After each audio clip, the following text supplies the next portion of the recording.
মাছ কেটে পরিষ্কার করে এই আঁশগুলো ফেলে হলুদ দিয়ে ধুয়ে এই জলে ভিজিয়ে রেখেছি। পরিষ্কার হয়ে গেছে মাছগুলো ধুয়ে।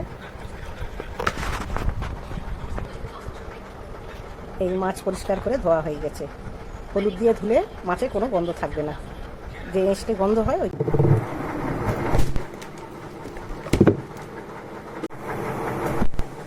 চারা পোনা মাছ দিয়ে টমেটো, আলু, মটরশুঁটি দিয়ে রান্না।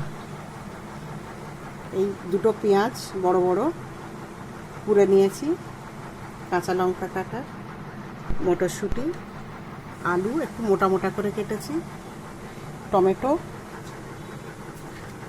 লঙ্কা গুঁড়ো, হলুদ গুঁড়ো, নুন, এটা জিরে গুঁড়ো, রসুন বাটা। এটা মাছটা ম্যারিনেট করব, তার জন্য হলুদ গুঁড়ো, লঙ্কা গুঁড়ো আর নুন দিয়ে এটাকে ম্যারিনেট করব।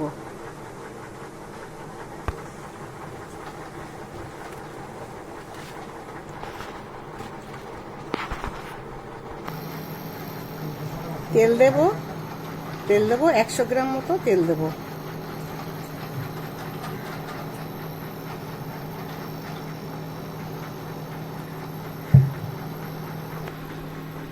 এই মাছটা ম্যারিনেট করা হয়ে গেছে, এটাকে এবারে ফ্রাই করে নেব। এই মশলাগুলো একটু আমি জল দিয়ে গুলে নেব।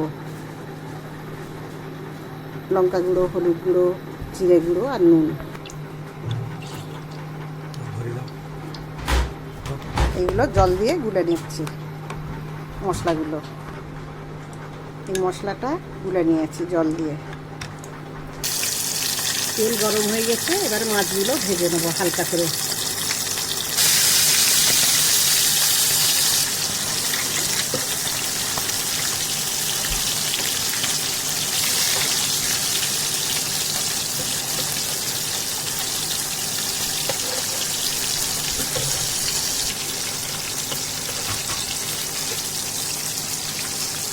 মাছগুলো তুলে নেবো এবারে। এই পেঁয়াজ দেবো, এই মাছ ভাজার তেলে পেঁয়াজ আর এই রসুনটা দিয়ে একটু নাড়বো 2-3 মিনিট। এর মশলা দিয়ে যে জলটা গুলে রেখেছিলাম এই ঢেলে দেবো।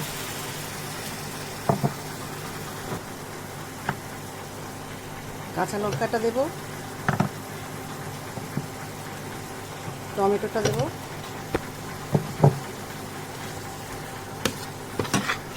আর আলুটা মটরশুঁটিটা দেবো, দিয়ে একটু কষবো।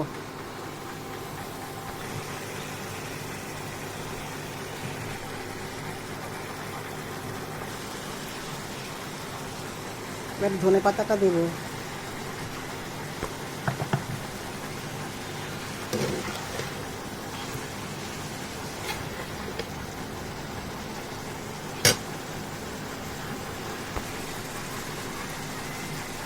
কষা হয়ে গিয়েছে, আলু, টমেটো, মটরশুঁটি, কাঁচা লঙ্কা, ধনে পাতা।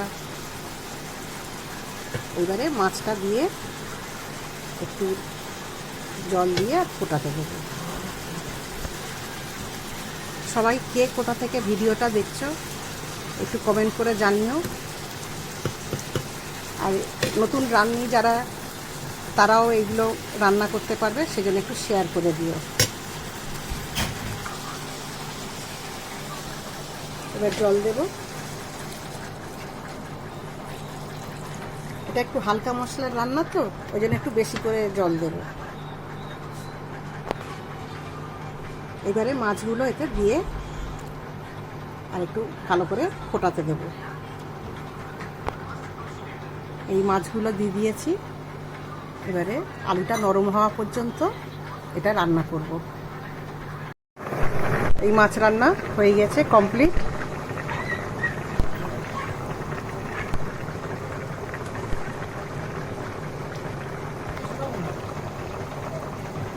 এই সামান্য জিরে মরিচ এতে দিয়ে দেবো।